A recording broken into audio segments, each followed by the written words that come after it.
नमस्कार. राजमुद्रा न्यूज लाईव्हच्या करिअर मुद्रा या विषय सदरामध्ये आपल्या सर्वांचं स्वागत.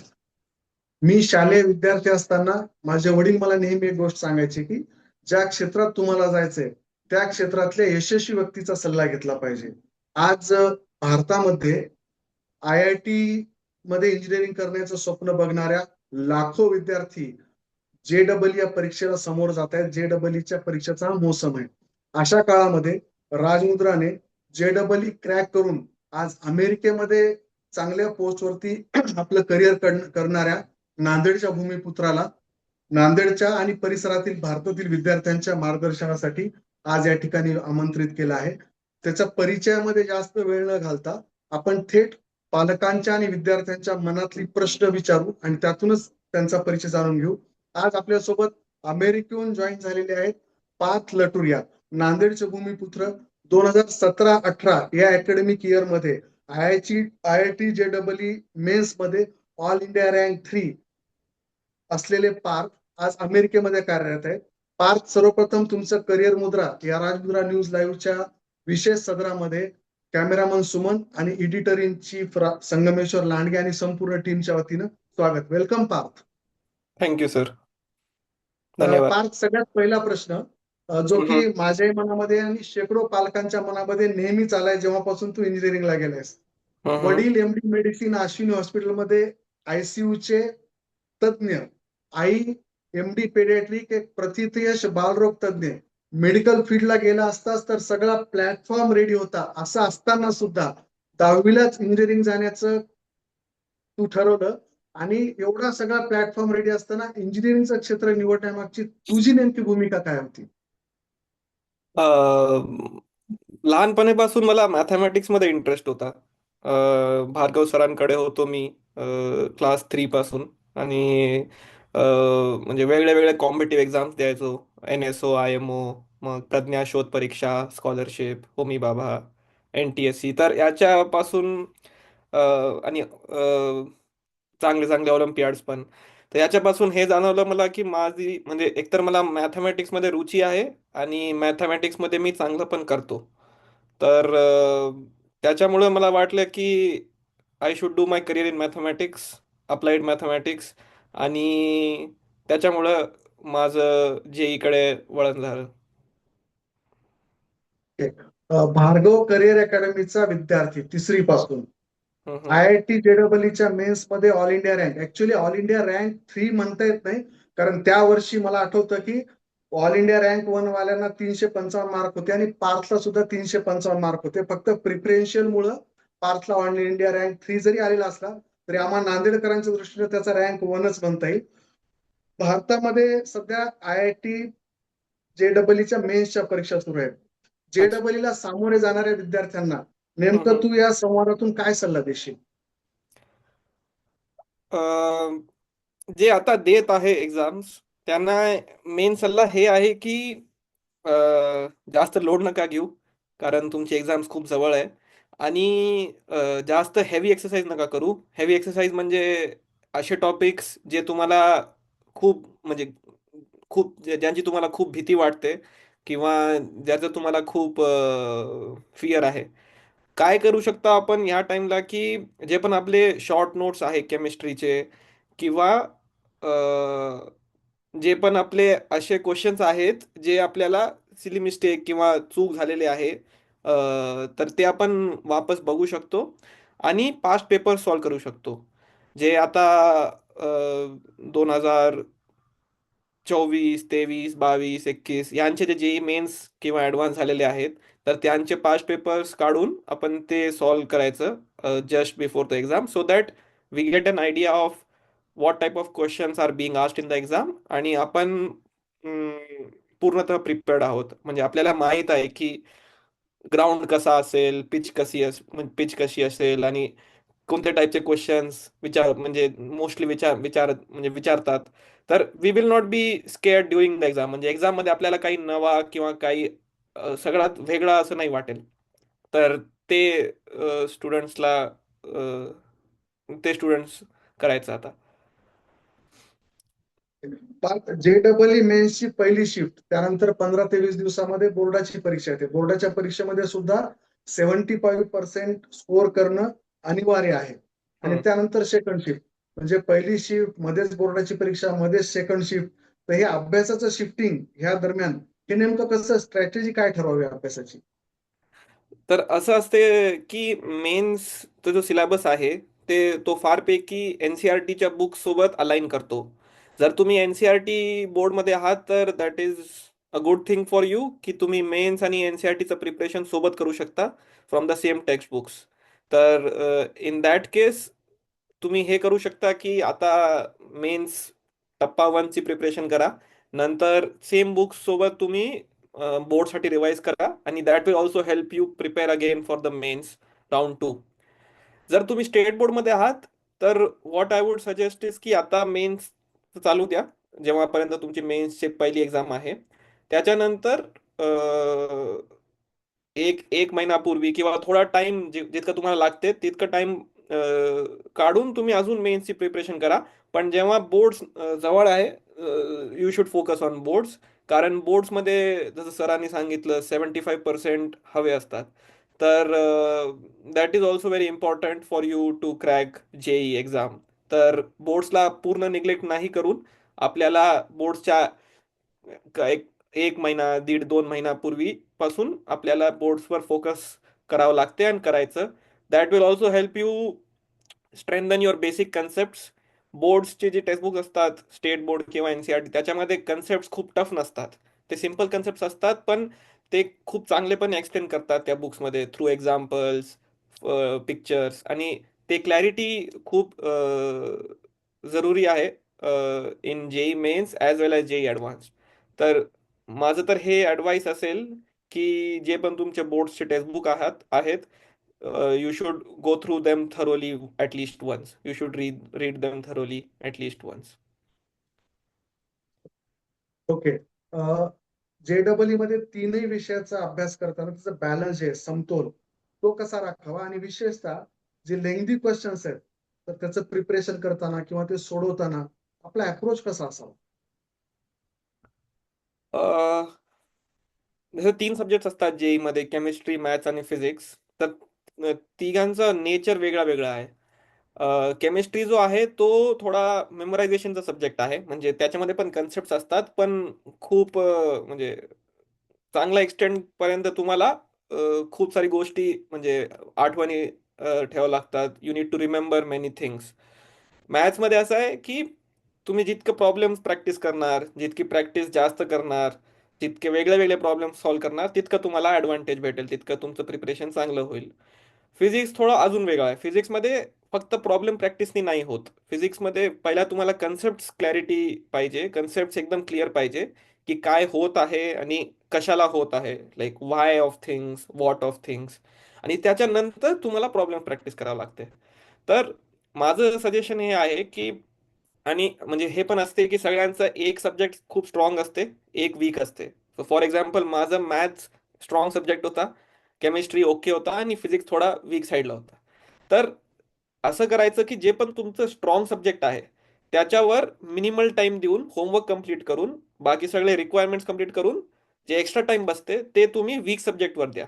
म्हणजे एसेन्शियली वीक सब्जेक्टला थोडा जास्त टाइम द्या, कारण तुम्ही त्याच्यावर इम्प्रूव्ह करू शकता. तुम्हाला अजून त्याच्यामध्ये तितकं कॉन्फिडन्स जर नाही आला असेल, तितकी क्लॅरिटी नाही आली असेल, तर try to read more text books of that weak subject. Say आता फिजिक्स जर तुमचा वीक सब्जेक्ट आहे तर फिजिक्सचे चांगले चांगले बुक्स आहे, for example HC Verma, university physics. हे टेक्स्टबुक्स वाचा, त्याची थेरी वाचा की कसं काय होत आहे आणि कशाला होत आहे. टीचरसोबत डिस्कस करा की हे कन्सेप्ट मला कळलं नाही. एसेन्शियली जास्त टाइम द्या for that particular subject that is weak for you, आणि त्याच्यावर मग जास्त प्रॉब्लेम प्रॅक्टिस करा असं. पण हे लक्षात ठेवा की फक्त म्हणजे असं नाही व्हायला पाहिजे की तुम्ही पूर्ण टाइम एक सब्जेक्टमध्ये द्यायला. कारण होमवर्क तर तिघींचा भेटेल आणि you need to complete homework for all the 3 subjects, irrespective of which subject is your strong subject and which subject is your weak subject. तर बेसिक होमवर्क सगळ्यांचं कम्प्लीट करून जे पण तुम्हाला एक्स्ट्रा टाइम भेटते ते तुम्ही तुमच्या वीक सब्जेक्टवर टाका. आणि ड्युरिंग एक्झाम्स माझी ही स्ट्रॅटेजी होती की मी केमिस्ट्री सोबत सुरू करतो, कारण केमिस्ट्रीला थोडं कमी टाइम लागते.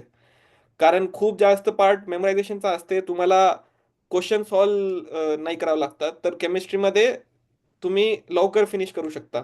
आणि जे एक्स्ट्रा टाइम बफर टाइम म्हणजे वाचते केमिस्ट्रीमध्ये, ते तुम्ही मॅथ्स किंवा फिजिक्समध्ये टाकू शकता. आणि that give you mental boost during the exam, की माझ्याकडे एक्स्ट्रा टाइम आहे आणि मी अहेड ऑफ टाइम चाललेलो आहे. आणि तुम्हाला तुमचा जे टाइम प्रेशर असतो एक्झाममध्ये, की माझा पेपर संपवतो की नाही, म्हणजे मी माझे क्वेश्चन्स राहिले तर काय होणार, तर that that pressure won't come if you save time at the start. आणि जे अजून एक क्वेश्चन सरांनी विचारलं, की लॉंग क्वेश्चन कसं सॉल्व्ह करायचं, तर हे जनरली मॅथ्स आणि फिजिक्समध्ये असतात. तर त्याच्यामध्ये आता की सगळे टेस्ट ऑनलाईन होत आहे, तर म्हणजे रफ वर्कवर तुम्ही स्टेप म्हणजे कॅल्क्युलेशन स्टेप बाय स्टेप करायचं.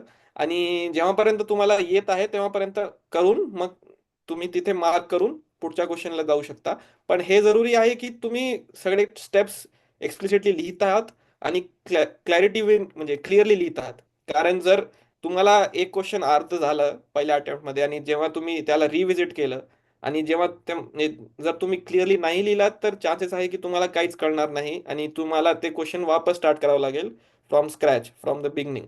तर त्याच्यामध्ये टाइम वेस्ट होणार. तर जर ते आपल्याला नाही करायचं आहे, तर right every step clearly so that you are able to understand what you are doing. आणि त्याच्यानंतर मग you can pick up from where you left.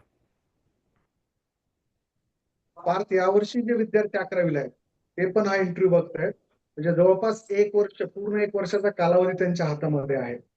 तर या एका वर्षासाठी त्यांनी नेमकं काय अभ्यास, म्हणजे कसं करावं, कारण जेणेकरून लवकर त्यांना चांगलं सक्सेस मिळेल. कारण एक वर्ष, 365 days is enough time to prepare if they got guidance from you. तर 11वीच्या विद्यार्थ्यांसाठी एका वर्षाचं काय प्लॅनिंग, कसं प्लॅनिंग सांगशील, गेम प्लॅन कसं बनवशील त्यांच्यासाठी? त्याचं गेम प्लॅन असं असायला पाहिजे की आता जे पण टॉपिक्स तुमचे शिकायचे राहिलेले आहेत, ते तुम्ही पहिला ते शिका, म्हणजे कम्प्लीट द सिलेबस फर्स्ट. आणि त्याच्यानंतर स्टार्ट रिवायझिंग द चॅप्टर्स.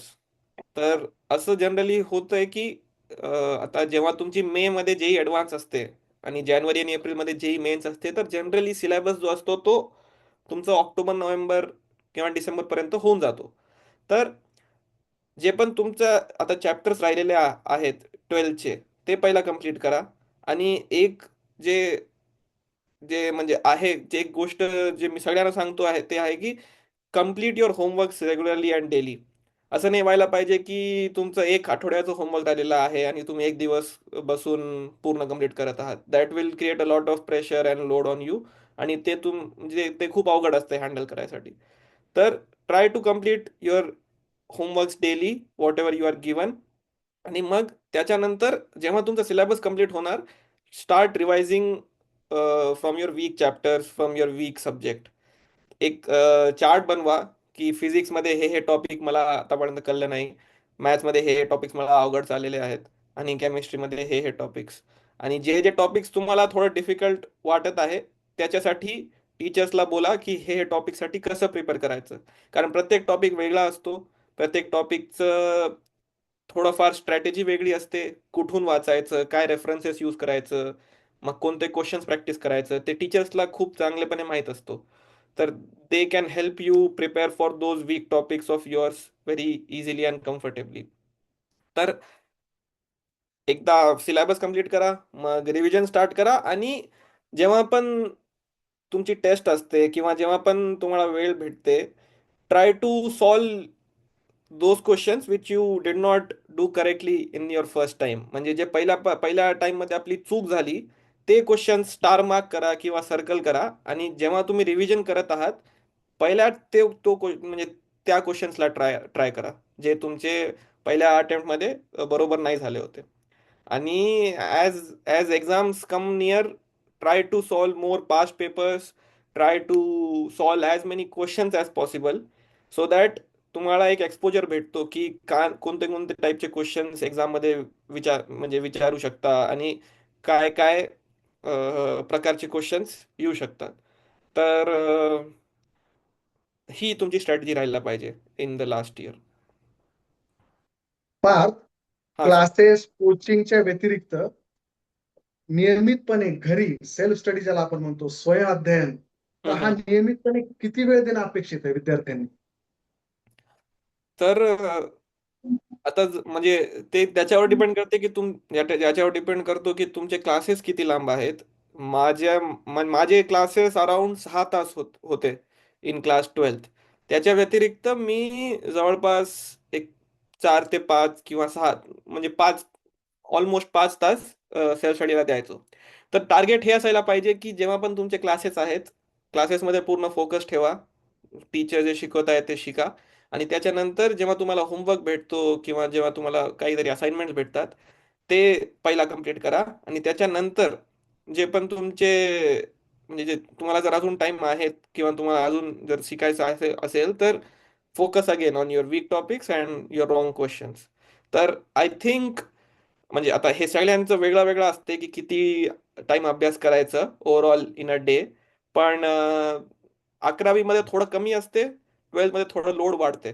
तर 12th मध्ये एक्सपेक्टेड आहे की तुमचे 1-2 तास ऑन अन ॲव्हरेज स्टडीचे वाढणार ऑन अ डेली बेसिस.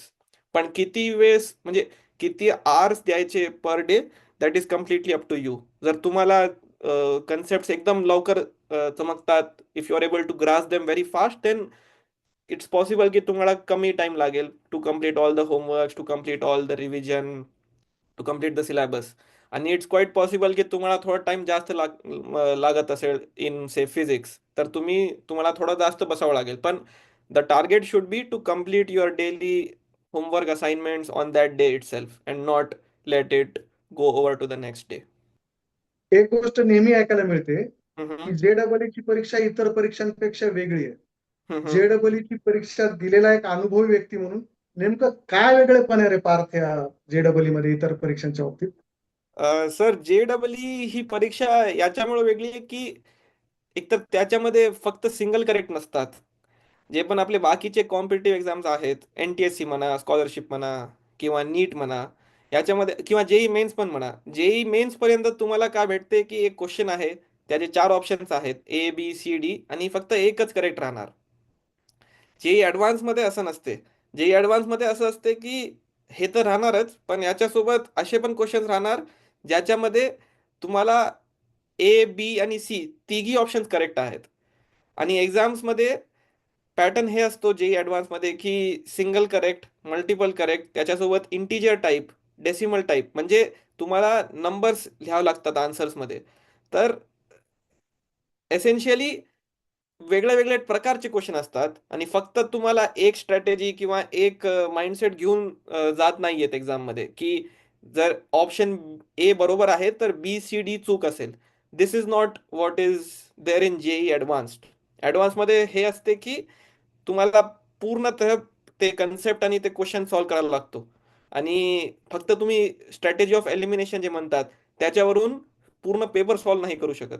आणि जे इंटिजर टाईप असतात जेई मध्ये, त्याच्यामध्ये तुम्हाला सपोज आन्सर आला 25, तर तुम्हाला 25 लिहावं लागते, जे बाकी बाकी एक्झाम्समध्ये नसतात. तर you need to essentially know the concept in and out, how to solve that problem in and out, आणि तुम्हाला ते पूर्ण सब्जेक्टचं डेप्थ आणि नॉलेज राहायला पाहिजे to be able to crack this exam. आणि टाइम प्रेशरचं तर आहेच, पण the nature of this exam is different from other exams in this way. Parth, तू IIT पवई मधनं कम्प्युटर्स मध्ये तुझं UG केलंय. हम्म, हल्ली एक ट्रेंड मी बघतोय की हम्म, IIT मध्ये किंवा इंजिनिअरिंग इथं करायचं ऐवजी हम्म, MS साठी परदेशी जायचं किंवा हम्म. 12वी नंतरच आपण परदेशी पाठवूयात. तर हम्म. नेमकं करिअरच्या दृष्टीने नेमकं काय निवडायला पाहिजे? म्हणजे UG PG भारतातच करणे इतकं आपल्याकडची शिक्षण प्रणाली सक्षम आहे का हम्म. PG तिकडच केलं पाहिजे? नेमकं काय म्हणजे डिफरन्शिएट काय करशील तू? आता तर हे व्हायलंय की ऑपॉर्च्युनिटीज काइंड ऑफ चांगली व्हायली इंडियामध्ये पण. आता US मध्ये ऑलरेडी चांगली आहेत, US म्हणा किंवा इंग्लंड म्हणा किंवा ऑस्ट्रेलिया म्हणा, कारण हे सगळे कंट्रीज डेव्हलप्ड कंट्रीज आहे. याच्यामध्ये पहिल्यापासून चांगले चांगले लोक राहिलेले आहेत आणि त्यांनी ते इन्स्टिट्यूशन जे आपण म्हणतो, चांगले कॉलेजेस, चांगले कंपनीज, चांगले हॉस्पिटल्स, हे सगळं खूप चांगलेपणे डेव्हलप केलेला होता. त्याच्यामुळं these countries got developed very early. आता जर आपण इंडिया किंवा चायना म्हणू, तर हे कंट्रीज आता चायनाचं तर माहित नाही, पण इंडिया हे कंट्री आता डेव्हलपिंग कंट्री आहे. म्हणजे आता आपण डेव्हलप होत आहोत. आपला जे आता प्रोग्रेस रेट आहे, ट्रॅजेक्टरी आहे, हे खूप चांगलं आहे. कारण आपल्याला आता खूप स्कोप आहे डेव्हलपमेंटसाठी. तर त्याच्यामुळे हे होतंय की खूप सारे इन्स्टिट्यूशन चांगले पण आहेत, पण खूप सारे इन्स्टिट्यूशन मध्ये आता इम्प्रुव्हमेंटची गरज आहे किंवा स्कोप आहे. आता असं असते की जे आपले अंडरग्रॅडचे यूजीचे कॉलेजेस असतात, इंजिनिअरिंगमध्ये आय आय टीज हे खूप चांगले कॉलेजेस आहेत. इथे जे शिकवतात, इथे जे प्रोफेसर्स आहेत आणि इथे जे स्टुडंट्स येतात ते आपले भारताचे टॉप स्टुडंट्स असतात आणि प्रोफेसर्स पण खूप चांगले असतात. म्हणजे त्यांनी इंटरनॅशनल स्केलवर, इंटरनॅशनल लेवलवर चांगले चांगले कॉन्फरन्सेसमध्ये पेपर्स पब्लिश केलेले आहेत, प्रेझेंट केलेले आहेत. आणि इंटरनॅशनल फॅकल्टी सोबत म्हणजे अमेरिकाची फॅकल्टी सोबत किंवा लंडनची फॅकल्टी सोबत त्यांनी काम केलेले आहेत. तर त्याचं तुम्हाला एक्सपोजर भेटते आय आय टीज मध्ये अंडरग्रॅडमध्ये. आणि आम्ही तुम्ही अंडरग्रॅड मध्ये पण इथे येऊ शकता, पण IITs are a very good option to start your undergrad in India. आता त्याच्यानंतर हे असते की जर तुम्हाला पुढील शिक्षण म्हणजे पुढचं शिक्षण पाहिजे, जे हायर स्टडीज आपण म्हणतो, म्हणजे मास्टर झालं किंवा PhD झालं, हे ह्याच्यासाठी आता इंडियामध्ये आहे अपॉर्च्युनिटीज, पण तितके नाही जितके बाहेर अमेरिकामध्ये किंवा लंडनमध्ये आहे. तर त्याच्यासाठी असं होतं की खूप सारे स्टुडंट्स इथे येतात फॉर से मास्टर्स और PhD, कारण इथे सगळं एस्टॅब्लिश्ड आहेत. आणि इंडियामध्ये तोच एस्टॅब्लिशमेंटला थोडा अजून आपल्याला टाइम लागेल, से एक डिकेड म्हणजे एक 10 वर्ष 15 वर्ष. पण असं पण असते की खूप सारे म्हणजे जे चांगले चांगले पोझिशनवर लोक आहेत त्यांनी मास्टर्स किंवा PhD इंडियापासून केलेलं. तर असं काही ब्लॅक अँड व्हाईट नाहीये की जर तुम्ही बाहेर गेला तर तुम्ही खूप सक्सेसफुल होणार आणि जर इंडियामध्ये पुढील शिक्षण केलं तर तुम्ही तितकं नाही चांगलं करणार. पण हे जे ट्रेंड आहे ते असं आहे की खूप सारे लोक आता शिक्षणासाठी बाहेर येतात. आणि जॉबचा जर मी सांगेल तर जॉब आता खूप सारे स्टुडंट्स किंवा कलिग्स इंडियामध्येच करतात. थोडेफार बाहेर पण जातात, पण अगेन ते खूप डिपेंड करते की तुमचे प्रोफेसर्स कसे आहेत, तुमचं मॅनेजर कसं आहे, तुमचे फ्रेंड्स तुमचे कलिग्स कसे आहेत, आणि तुम्ही जे काम करतात ते किती इम्पॅक्टफुल आहे आणि किती इंटरेस्टिंग आहे तुमच्यासाठी. तू असल्यापासून पण आणि त्यानंतर पण Nanded is a educational hub now. Particularly IIT आणि मेडिकलला म्हणजे नीटच्या प्रिपरेशनसाठी दरवर्षी महाराष्ट्रातून भारतभरातून हजारो लाखो विद्यार्थी नांदेडला मायग्रेट होत आहेत.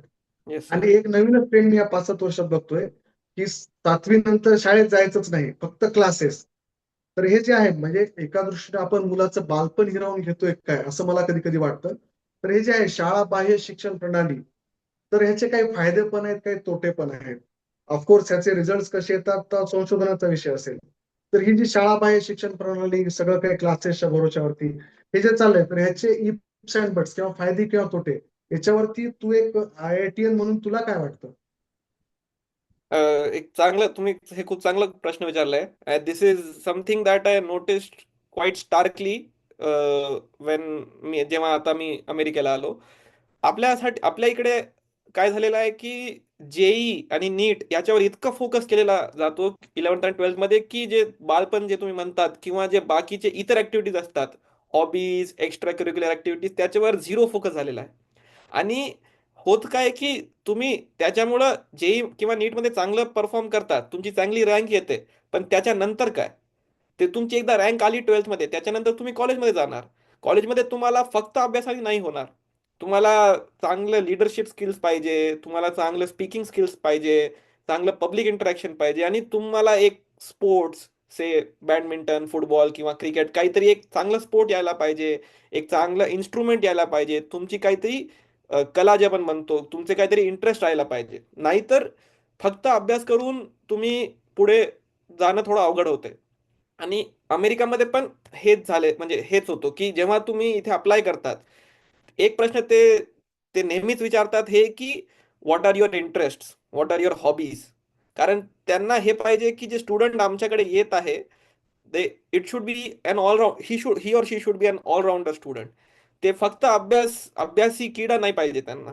त्यांना हे पाहिजे की जे पण आम्ही घेत आहोत तो फक्त अभ्यास ना करून बाकी लोकांसोबत कसं बोलायचं, किंवा बाकी कल्चरमध्ये तो कसं व्हॅल्यू ऍड करेल, त्यांना हे बघतात. आणि त्याच्यासाठी हे खूप जरुरी आणि एसेन्शियल आहे, नेसेसरी आहे की तुम्ही स्कूल चांगलंपणे करा. तिकडे कसं बोलायचं स्टेजवर, किंवा कसं म्हणजे टीम स्पिरिटमध्ये टीम स्पोर्ट्स खेळायचं, म्हणजे क्रिकेट सांगा किंवा फुटबॉल सांगा, हे खूप आवश्यक आहे शिकायचं. आणि हे पण जरुरी आहे की तुम्ही ते कंटिन्यू करतात. म्हणजे 11th आणि 12th मध्ये जे आपल्याकडे ट्रेंड असतो की सगळं बंद करून फक्त अभ्यास करा, that won't help you in the long run. तुम्हाला हे पाहिजे की अभ्यासासोबत तुम्ही तुमचं एक स्पोर्ट किंवा तुमचे जे पण इंटरेस्ट आहेत ते तुम्ही कसं परस्यू करतात, कसं कंटिन्यू ठेवतात. इंटरेस्ट तुम्हाला रिफ्रेश पण करतो आणि तुम्हाला एनर्जाइज करतो फॉर द एंटायर डे. तर that is very essential that you continue proper schooling till class 10th. 11th आणि 12th मध्ये अभ्यासासोबत काहीतरी खेळा, म्युझिक ऐका, जे पण तुम्हाला चांगलं वाटते, योगा करा, एक्सरसाइज करा, कारण फिटनेस पण तितकंच जरुरी आहे. आणि तुम्हाला एक बॅलन्स्ड लाईफ जगायची एम ठेवावं लागेल. जेई किंवा नीट हे एक पार्ट आहे तुमचा लाईफचा. This is not your complete life. तर त्याला तितकंच टाइम देऊन बाकी टाइम आपल्या लाईफचा, पर्सनल लाईफ म्हणा किंवा फ्रेंड्स फॅमिली याच्यासोबत पण स्पेंड करायचा आणि पूर्ण एक बॅलन्स्ड लाईफ जगायची. खूप छान उत्तर दिलं पार्थ तू या प्रश्नाचं, की केवळ शैक्षणिक गुणवत्ता नाही, तर सर्वगुण संपन्नतेला आज जगामध्ये वाव आहे. कम्युनिकेशन स्किल चांगलं असलं पाहिजे, स्पोर्टिव्ह तुम्ही असले पाहिजे, एखादा छंद छानसा, मग तो संगीताचा असेल कुठलाही असेल तो जोपासला पाहिजे. शेवटी काय की लाईफ इज अ सेलिब्रेशन. जीवनाचा जर उत्सव करायचा असेल तर अशा पद्धतीनं मस्त जगता येतं. हे खूप छान तू सांगितलंस. एक शेवटचा प्रश्न पार्थ, जो मला वारंवार पडतोय. तुझे वडील अश्विनी हॉस्पिटल सारख्या नामांकित संस्थेमध्ये आयसीयूचे तज्ञ, एमडी मेडिसिन, आई प्रथितयश बालरोग तज्ञ, प्लॅटफॉर्म रेडी असताना आज आपण बघतोय, म्हणजे मी बघतोय की कुटुंबातलं किंवा शेजाऱ्याचा एखादा मुलगा नीट क्रॅक करून एमबीबीएस ला गेला की लगेच 5वी 6वीच्या पोराला त्याची तुलना करायला सुरुवात होते, किंवा त्याचा आदर्श वेळासमोर ठेवून तू डॉक्टरच हो, असं एक बर्डन केलं जातं. तुझ्याकडे सगळा प्लॅटफॉर्म तयार असताना सुद्धा तुझ्या आवडीचं क्षेत्र तुझ्या आईवडिलांनी निवडून दिलं, आणि आज तू भारताचा डंका थेट अमेरिकेमध्ये वाजवतोय. तुझ्या आईवडिलांचं नाव तू रोशन केलंच केलं. भार्गव सरांचा तू अत्यंत आदराने उल्लेख केला. एका वेगळ्या पद्धतीनं तू तुझं करिअर निवडलं. मला प्रश्न तुला हा विचारायचा आहे की हल्ली जो ट्रेंड चाललाय की डॉक्टरच झाला पाहिजे, तू इंजिनियरच झाला पाहिजे, त्याचा इंटरेस्टचा विचार सुद्धा लक्षात घेतला जात नाही. तर नेमकं करिअर निवडताना जीवनाकडे कशा पद्धतीने बघितलं पाहिजे, पालकांसाठी आणि विद्यार्थ्यांसाठी नेमकं काय सांगशील या या सगळ्या अनुषंगाने? हे पण एक चांगला प्रश्न आहे. याच्यामध्ये दोन याचे पैलू आहेत. एक तर हे की तुमचा इंटरेस्ट काय आहे, आणि दुसरं त्या इंटरेस्टला किती स्कोप आहे जिथे तुम्ही राहतात किंवा जिथे तुम्ही काम करतात. अ, म्हणजे आता सगळ्यांचा इंटरेस्ट क्रिकेट असतो, सगळ्यांना क्रिकेट आवडतो खेळायला, पण किती स्कोप आहे क्रिकेटमध्ये. आता इंडियन नॅशनल क्रिकेट टीम मध्ये 11 किंवा 16 प्लेयर्स असतात. IPL मध्ये 8 टीम्स, त्यांचे 16-16 म्हणजे 128, 30, 150, 200 म्हणा. तर पूर्ण भारताचे म्हणजे पूर्ण भारतापासून फक्त 200-300 पोरांना किंवा लोकांना त्या लेवलवर खेळायला भेटतो. तर तुमचा इंटरेस्ट क्रिकेटमध्ये इतका आहे का की तुम्ही त्या लेवलवर जाऊ शकता, हे तुम्हाला असेस करावं लागते. म्हणजे असं नसते की फक्त मला माझं इंटरेस्ट हे आहे की तर मी हेच करणार. दॅट इज पॅशन, किंवा जे आपण म्हणतो पागलपण, तो. पण तो पागलपण प्रॅक्टिकल लाईफमध्ये किती तुम्हाला हेल्प करेल हे तुम्हाला बघावं लागेल. आता हे एक साईड झाला की मला क्रिकेटमध्ये इंटरेस्ट आहे आणि इतका इंटरेस्ट आहे की मी क्रिकेटच करणार, पण त्याचं फ्युचर काय आहे किंवा त्याचा स्कोप काय आहे हे मला माहीतच नाही. दिस इज वन साईड और one extreme. The other extreme is की माझा इंटरेस्ट आहे ते कॉमर्समध्ये, लॉमध्ये, आर्ट्समध्ये, पण त्याच्यामध्ये पॅरेंट्स किंवा बाकी सोसायटीचं प्रेशरच्यामुळं मी फक्त जेई किंवा नीट करणार. That is also not correct. तर हे पाहिजे बॅलन्स. बॅलन्स की जे पण तुमचा इंटरेस्ट आहे ते एकदा बघा, आणि त्याचं इंडियामध्ये किंवा जिथे पण तुम्ही राहणार काम करणार तिथे स्कोप काय आहे हे पण बघा. जर हे दोन्ही फॅक्टर्स पॉझिटिव्ह आहे, then you should definitely go and pursue your interest. जर तुम्हाला आर्किटेक्ट म्हणजे आर्किटेक्ट म्हणजे आर्ट्समध्ये इंटरेस्ट आहे, च्या स्ट्रीमला आर्किटेक्चर स्ट्रीममध्ये जायचं आहे, आणि तुम्हाला असं वाटते की मुंबईमध्ये किंवा अहमदाबाद किंवा एक चांगल्या सिटीमध्ये तुम्ही एस्टॅब्लिश करू शकता तुमचा पोर्टफोलिओ किंवा तुमचा career, then you should definitely go for it. असं नाही आहे की आता जेई किंवा नीट म्हणजे डॉक्टर्स किंवा इंजिनियर्सला खूप चांगली सॅलरी भेटते किंवा फक्त आता म्हणजे म्हणजे माझं फ्रेंड हे करायला त्याच्यामुळं मला पण तोच करायचा, this this should not be your logic. तुमचा एकदा इंटरेस्ट पहा, त्याच्यात त्याला किती स्कोप आहे हे पहा, आणि जर तुम्हाला वाटते की म्हणजे तुम्ही आणि तुमच्या पॅरेंट्सला वाटते की this is a good option for me, then you should pursue that. आता होत काय की म्हणजे 10च्या नंतर आपण म्हणजे स्टील स्टुडंट्स राहतात, म्हणजे आपल्याला तितकी मॅच्युरिटी नसते की कोणता फील्ड किला किती स्कोप आहे. त्याच्यामुळं होते काय की जनरली पॅरेंट्सचा एक वर्चस्व असते आणि पॅरेंट्सचा एक से असते जे फारपैकी मॅटर करतो. पण जर तुम्हाला खूपच क्लॅरिटी आहे की मला हेच करायचं आहे माझ्या लाईफमध्ये, तर you should definitely speak up and talk to your parents. जर तुम्हाला क्लॅरिटी नसेल तर talk to your seniors, your teachers, आणि तुमच्या पॅरेंट्स सोबत पण डिस्कस करा की काय काय ऑप्शन्स आहेत चांगले आता.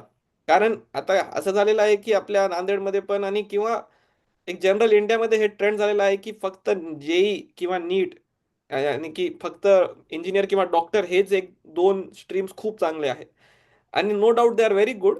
पण if you are interested in them then that is very good. जर तुम्हाला तितका इंटरेस्ट नाही आहे आणि फक्त तुम्ही फोर्सफुली करत आहात, then that might not be the best option for you. तर त्याच्या संदर्भात किंवा त्याच्या स्कोपमध्ये तुम्ही हे विचार करा की म्हणजे रिलेटेड ब्रांचेस काय आहेत आणि काय काय मी करू शकतो in my city, in my state और इन माय कंट्री, असं. केवळ डॉक्टर इंजिनियरच नाही तर करिअरच्या शेकडो वाटा आज उपलब्ध असताना आपला स्वतःचा इंटरेस्ट, त्याला असलेला स्कोप, स्वतःची बौद्धिक, शारीरिक, मानसिक आणि इव्हन आर्थिक क्षमता ह्या सगळं तपासून आपली करिअरची दिशा निवडावी. हे खूप छान एक्झॅक्ट. उत्तर पार्थ दिले. तर हे होते थेट अमेरिकेतून आपल्याशी संवाद साधणारे नांदेडचे भूमिपुत्र पार्थ लटुरिया. नांदेडच्या खऱ्या अर्थानं शिक्षण महर्षी ज्यांना म्हटलं जाईल त्या भार्गव राजे सरांच्या माध्यमातून आज पार्थने खूप छान संवाद, वेळ काढून, पार्थ खरं तर चौथीपासूनच प्रत्येक परीक्षा, स्पर्धा परीक्षामध्ये त्यांनी पार्टिसिपेट केले, टॉपर, इव्हन IIT पवईला सुद्धा तो टॉपर राहिलाय. एवढं छान सगळं करिअर असताना वेळ काढून काळाची गरज ओळखून आता JEE ला मुलं समोर जात आहेत, तर त्यांच्या माझ्याशी संवादाने त्यांच्या करिअरमध्ये काही प्रकाश पडू शकतो का यासाठी वेळ काढून पार्थ या ठिकाणी उपस्थित झाला. आदरणीय भार्गव राजे सर आणि आपल्या प्रश्नांना उत्तर देणाऱ्या पार्थ लटोरिया या दोघांचेही मी मनापासून राजमुद्रा न्यूज लाईव्हच्या सर्व टीमच्या वतीनं आभार मानतो. आणि दर्शकांनो, विद्यार्थी मित्रांनो, पालकांनो, आपल्या मनामध्ये जर याच्या व्यतिरिक्त काही प्रश्न असतील तर आपण याच मुलाखतीच्या कॉमेंट बॉक्समध्ये ते प्रश्न टाईप करू शकता. भार्गव सर आणि इतर तज्ज्ञ मंडळी त्या प्रश्नांची उत्तर देण्यासाठी राजमुद्राच्या प्लॅटफॉर्मवरती नेहमी येत असतात. धन्यवाद. Thank you very much Parth. Thank you very much. धन्यवाद सर. My pleasure.